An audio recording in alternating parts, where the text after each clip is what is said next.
আসসালামু আলাইকুম রহমতুল্লাহ। বাংলাদেশে খেলা হবে, আর সেই খেলায় ভারতের সংযুক্তি বা ইনভলভমেন্ট থাকবে না, এটা কিন্তু বলা যায় না, বা এটা বলা কষ্টসাধ্য এবং দুঃসাধ্য ব্যাপার। এবার সেই খেলা খেলছে আমেরিকান অ্যাম্বাসেডর বাংলাদেশে যিনি আছেন এখন, ব্যান্ড ক্রিস্টানসন, এবং ব্রিটিশ অ্যাম্বাসেডর সারা কুক।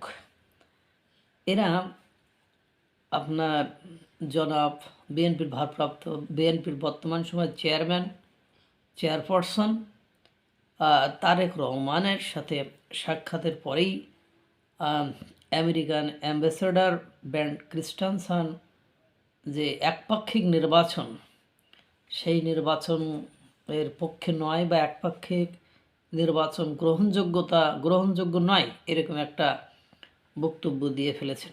অন্যদিকে ব্রিটিশ অ্যাম্বাসেডর সারা কুক এবং তার সাথে তার concealer officer sir Stewart William পল এবং ফার্স্ট সেক্রেটারিকে নিয়ে সারা কুক তারেক রহমানের সাথে সাক্ষাতের পরেই দিল্লিতে উড়াল দিয়েছে। অর্থাৎ সেখানে গিয়েছে সারা কুক এবং মার্কিন যুক্তরাষ্ট্রের আমেরিকার নতুন অ্যাম্বাসেডরের সঙ্গে একটা সমন্বয় করে তারা ডক্টর ইউনূসের পায়ের নিচের মাটি হয়তোবা সরিয়ে দিচ্ছেন। বাংলাদেশের রাজনৈতিক কেন্দ্রিক কিছু একটা নিয়ে তারা খুব ছোটাছুটি করেছে। আপনারা জানেন মার্কিন যুক্তরাষ্ট্র একটি গণতান্ত্রিক রাষ্ট্র, এবং আপনার ব্রিটিশ একটি গণতান্ত্রিক রাষ্ট্র, ইংল্যান্ড একটি গণতান্ত্রিক রাষ্ট্র, ভারত বিশ্বের সবচেয়ে বড় গণতান্ত্রিক রাষ্ট্র। বিশ্বের সবচেয়ে বড় গণতান্ত্রিক রাষ্ট্রের পাশে থেকে তার সাথে সম্পর্ক না রাখা, তার সাথে সৌহার্দ্যপূর্ণ প্রীতি বন্ধুত্বের সম্পর্ক না রেখে শত্রুতার সম্পর্ক ক্রিয়েট করা, তাহলে কি তারা এমনি এমনি ছেড়ে দেবে? তারা দেখেন ইতিমধ্যে বাংলাদেশের যা যা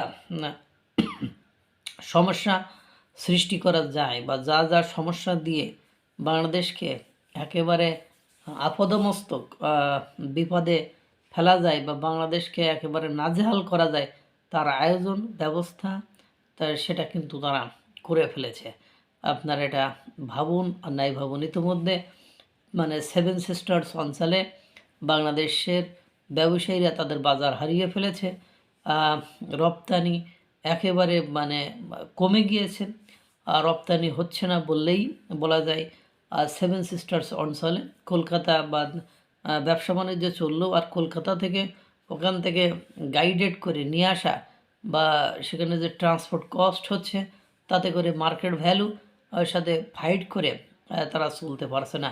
পাশাপাশি পোশাক শিল্প, সুতা শিল্প, চামড়া শিল্প, পাট শিল্প, পাটজাত দ্রব্য থেকে উৎপন্ন শিল্প, সব কিছু একটা বিপদ এবং জটিলতার মধ্য দিয়ে যাচ্ছে, এটা বলার অপেক্ষা রাখে না।